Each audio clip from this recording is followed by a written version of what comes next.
สวัสดีจ้าสบายดีมาชนแก้วสลองเลยสลองเงียบพี่น้องบ่ปากดังมื่อนี้เงียบไปพี่น้องเบาๆยั้งมื่อนี้ยังเมื่อยจิตเมื่อยใจเมื่อยทุกอย่างคอยเห็นคอมเมนต์มาว่าจะคอยตอนแรกก็สิบออกมานะคะออกมาซะสิว่าจะหน่อยซะพี่น้องนี้ไปอยู่ลาวสันชาวน้อยคอยนี้มาอยู่พี่คอยย่านต้นอยู่ไทยแต่ว่าขามนะแม่ขามไปนะแม่บ้านี่มาอยู่ลาวอ่ะมึงถ้ามึงเก่งมึงหนีเห็นยังอ่ะมึงทำไมมึงไม่อยู่ล่ะก็เบ้าดูว่าเฮาน่ะไปทารุณจักทารุณอีหยังบ่ได้เฮ็ดหยังให้เลยถ้ารุนไปหอดกันกระนุ่มเลย3 บาททารุณเด็กว่ะใช้ความรุนแรงกับเด็กว่ะมันแรงบนไหนมันแล่นปุ๊บแก่นบ่ได้ตบบ่ได้ตีบ่ได้หยังเลยเนาะบอกว่ามานั่งนำกันเพราะว่า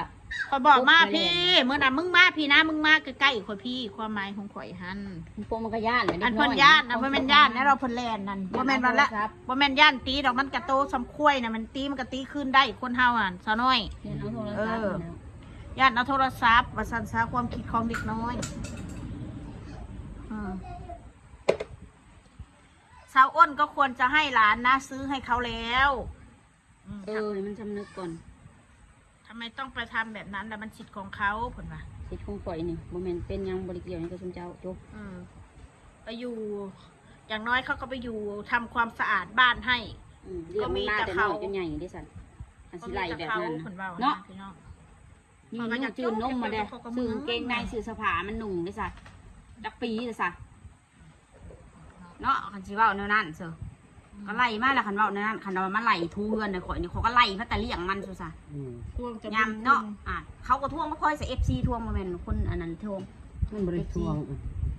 เจ้าโตเราก็ไปท่วงดอกซุนีFCนี่ท่วงข่อยก็บ่ได้ท่วงซุข่อยเขาคนเล่าอันนี้ก็ดีเขาว่าความเป็นจริงสอนสาวน้อยเขาไปท่วงเอาใจอยู่ดอกก็ยังวัดดับชันดานจักบอกมายั่วเด้อพี่น้องเขาจะว่าพูดให้ฟังในเฟซในไลน์เขาเห็นเบิดมายั่วให้นั่งคิงน่ะออกไปเห็ดคลิปส่งให้จุเพิ่นว่านั่งคิงน่ะถือกระทำถือทำลายร่างกายอย่างรุนแรงแล้วสิส่งเข่าหน่วยงานทางไทยที่จัดการให้ถือทารุณ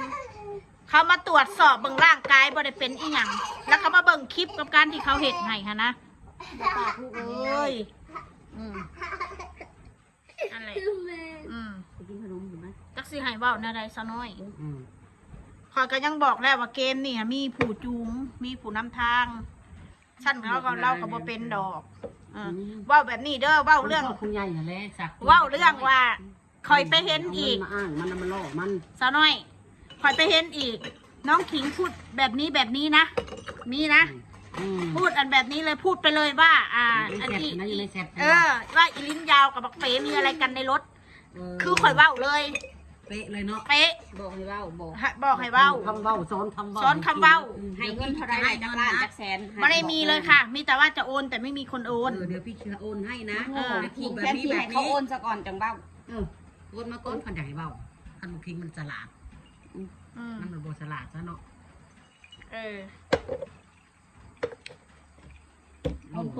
ไปล่อว้าวแล้วก็พูดเลยว่าบักเป๋ค้ายาสอนมันเบ้าเลยมันก็เอาตามมันน่ะเลยตามเขาเขียนเลยตามเขาเขียนเลยแม่ทางไลน์ทางเฟซนะชัวร์เลยเนาะพวกเราคันที่เบ้าเนาะตัวหลอกล่อแล้วก็อัดคลิปเสียงมาให้พี่นะเดี๋ยวมันตื่นเองอีผู้มันเบ้านะอัดคลิปมาให้พี่สัก4 นาทีนะ5 นาทีมันโหลดไม่ได้ไผวะกูกับบ่หัวนี่ผู้ใดวะ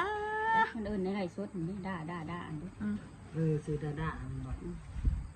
ไผวะแต่ละคนคุยนำบ่มีตัวตนเบิด เขาคุยหามันเขาบ่ได้มีตัวตนเอาตัวการ์ตูนหามันนะความโง่ของมัน บ่มีตัวตนทั้งนั้น คอยละมาหลอก นั่ง มัน หาเขา มึงกระสร้างมาหลอก เจ้าหยุดโทรศัพท์ อีคอนแตดนะพี่น้องอีคอนแตดนั่นอีไอ้หน้าคอนแตดอีงูใหญ่ โทรศัพท์ให้กับเด็ก อีสัตว์มันนะ นักหนา นักหนาอีก บ่นังหนาแบบมึงอะเห็ดยังบ่ได้จนเข่าทางเด็กน้อยติจนเสียเอาเด็กน้อยมาทำลายกูติอีสัตว์สัวทำเป็นโพสต์ว่าอุ้ยรับไม่ได้การพฤติกรรมรุนแรงกับเด็ก เยาวชนนู่นนี่นั่นทุยกูขี้เกียจนังหนาพฤติกรรมมึงน่ะพฤติกรรมเฮี้ยๆอยากเอาชนะกูน่ะบอกมันใดอัดคลิปมากับแม่นะแล้วก็พูดยังไงก็ได้ พูดให้เข้าใจพูดให้มันมีประโยชน์พูดให้มันแบบว่า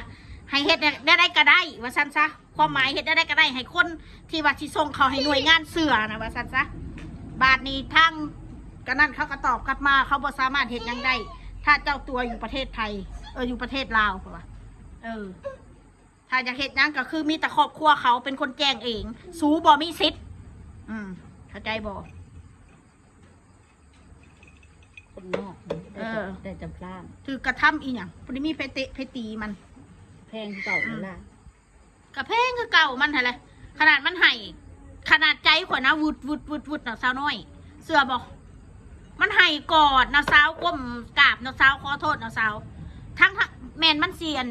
เขานะขอเว้าอีเด้อเพราะว่าคอมเมนต์มันกูไปเห็นในโทรศัพท์มันบ่แม่นหยังกูขั้นแขวเลยอยากเว้าใส่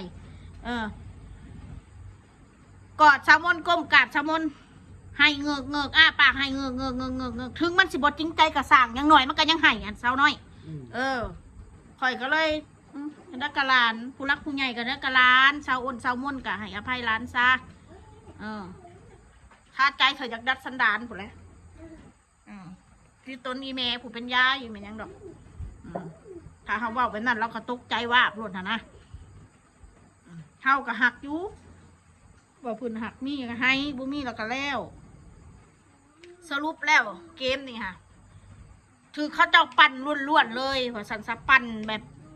จากที่ถามนางค่ะมันยังบ่ได้หู้ซึกว่ามันพิษเดี๋ยวมันแค่บอกว่าเขาบ่ได้เฮ็ดยังเขาก็แค่ตอบเขาเจ้าตอบพม่าแบบใดเขาถามพม่าแบบใดเขาก็ตอบแบบนั้นเพราะว่ามันว่างหมากไว้เด้ว่างหมากไว้ว่าอย่าพี่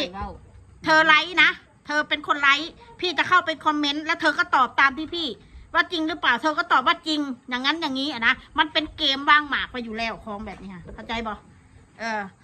โอ้ยกูเสียดายเด้น้องบ่น่าโชว์มือถือสุก่อนเลยสลัดจับไปไลฟ์ผิดได้อย่างเลยว่าพี่น่ะขึ้นไลฟ์สดพี่ต้องพูดแบบนี้น้องต้องเข้าใจพี่นะพี่ต้องเป็นแกงนะอีคอนแปดเก่งแท้ๆน้องมึงนะจองล่างจองผ่านกูโพสประสันนะพี่น้องเพิ่นโพสเพิ่นเหลือใจแห้งเพิ่นเหลือใจแห้งพี่น้องนั่นแหละมันอยู่นะโพสอยู่ขนาดแหละ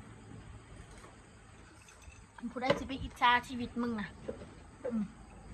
ถ้ากูบอกมึงเก่งมึงแน่มึงก็โชว์โลดนังหนามึงสิญาติยังล่ะมึงอยู่เมืองนอกไม่ใช่เหรอมึงสวยไม่ใช่เหรอมึงคนสวยทหารว่าสัน สวยทหารจะเห็นบ้าซะหน่อยมันจะอีอ่างอ่างไปพิษหัวมึงบอกมันโลด มันนักส่วนใดของมันแหละ นักฮีนักกระดองฮีมันเลยอีหนาเรียแตดได้อี ส่วนใดของมันน่ะเนาะบ่แม่นหนาอมควยหนาเรียแตดได้อีนี่ฮะมันมักแตดมันบ่ได้มักควยมันจะพวกสันดานส่วนควยน้ำเมื่อยพี่น้องบ่แม่นยังดอกเคยเห็นก็โคตรเลวอ่ะพวกมันน่ะว่างหมากให้ร้านเขาขึ้นไลฟ์เลยไลฟ์ยังพี่ไม่เห็นเลยยังโอ้ยเนาะทักมานะแม่โทรศัพท์ก็อยู่นี่โทรมามึงแน่นะมึงทักมาโลดอย่ามาหูความลับอีกอย่างมึงขายคือสิถึงใจแล้วเนาะช่วงมีละลายก็มีละช่วงเช้าน้อยช่วงอาทิตย์ลังๆเนี่ยคือสุพรรณคือสิได้เงินหลายชะใจแต่อีบางโตกับตีโพสอันเฟซบุ๊กอีกนะเว้ยละครเรื่องนี้อันจบเร็วจังกำลังสนุกอยู่เลยโอ้ยกูอยากเตะปากมึงเด้เนาะมึงว่าเซอร์ไพรส์มึงเบยมาโลดทำมึงแน่นะมึงอย่ามาโพสอยู่นี่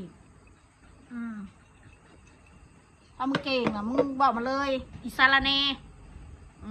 มึงอย่าเป็นนกขาหัวสิผัวอยู่นี่เดี๋ยวกูสิบล็อกมึงในเฟซนะ สารแหน่มีงานเฮ็ดก็เฮ็ดไปมึงอย่าเสือกเรื่องของครอบครัวกูก็น่ะถือด่าว่าคือถือเลขแล้วสิบอกให้ถือเลขดีใจแล้วได้ถือด่านอนบ่รับเนี่ยมึงสิบอกไว้ให้บ่ได้ม่วนเด้อถือด่านะเพราะว่าสำนี่แหละพี่น้องคอยเห็นอันนี้ในคอยเป็นคนเบิ่งแชทมือถือมันมือนี่บ่ได้ธรรมดาแต่ละคนแต่ละอีมนอย่างนั้นอีมนผู้ใดกับบางคนอีลู่โตพิมพ์เป็นสื่อคอยบล็อกมันบล็อกก่อนเลยว่าฉันบล็อกก่อนเขาบล็อกอีกตอนมันอีมนนะกูอยากโทรกลับหามันมีปัญหาอย่างกับกูบ่หูเฮาหยุดแล้วก็พากันบล็อก บล็อกละบล็อกอะไรไล่มาสแตกหูเขาได้โทรศัพท์มาคันบักเก่งก็โทรมาเลยอันนี้โทรมาอยู่ให้เด็กน้อยนั่นแหละเขาเอิ้นว่าทำลายเด็กน้อยนะฮะนี่แหละพวกทำลายเด็กน้อยมันบ่แม่นว่าครอบครัวเขาทำลายเด้คนพวกนี้เป็นคนทำลายสาวน้อยคอยบ่ได้ไว้ใจมันหรอกพี่น้องแม่นคอยให้อภัยหรือบ่ให้อภัยขอก็บ่ได้ไว้ใจมันมือถือก็บ่เอาดอกเอาไว้ซะก่อนบ่ได้เพจมันยังมันดอกแต่ว่าบ่ไว้ใจมันแล้วว่าง่ายๆจ้ะแต่ว่าเรื่องที่เอาให้นะใช่ไหมมันเห็ดออกมาด่ามึงข่อยคือเก่านะก็คือโดนเพราะว่ารับรู้เบิดแล้วเจ้าบ้านเจ้าเมืองรับรู้เบิดแล้วก็คือโดนเซ็นไปหมดแต่ว่าคันคืนโทรศัพท์ไปนี่ซุ่มนี่มันเถอะก็สิกลับไปแชทซุ่มนี่มันก็แชทหลังบ้านมันอาจสิบ่เฮ็ดยังหนาๆก็แนวนี้แค่นั้นแหละจะกล้าเอาละซ้ำนี่เด้อพี่น้องเด้อสำหรับคลิปนี้ก็ขอบคุณหลายๆไว้ก็กันใหม่คลิปหน้าบ๊ายบายว่าซ้ำนี่แหละบ่เบาแล้วพอเบาแน่เถอะมันอันใจมันนอนบ่รับเข้าใจนะ